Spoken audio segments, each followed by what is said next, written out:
luptăm cu blazonul de fier și furia în sânge.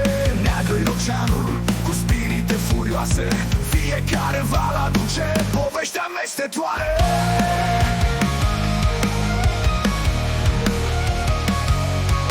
Consebrii strălucind sub soarele în mormânt, frăția ne leagă, în inimi avem vânt. În flăcările războiului găsim libertatea, ne ridicăm din cenușă, suntem eternitatea.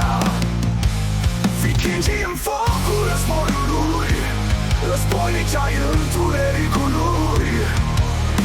Strigă de luptă trecut fără milă, în valul de sânge vom scrie istoria.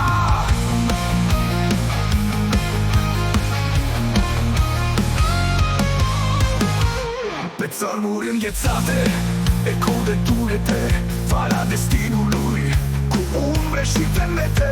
Furturii se întorc cu priviri pătrunzătoare, alegerea dintre viață și moarte ne doare.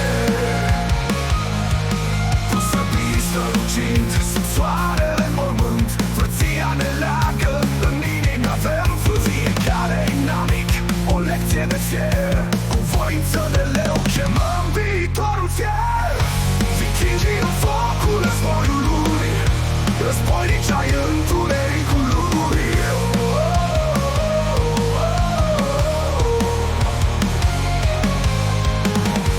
Strigă de luptă trecut fără milă, în valuri de sânge vom scrie istoria.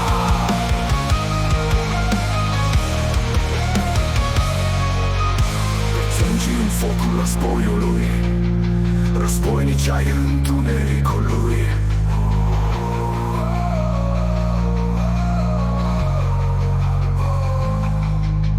Strigă de luptă trecut fără milă, în valuri de sânge vom scrie istoria.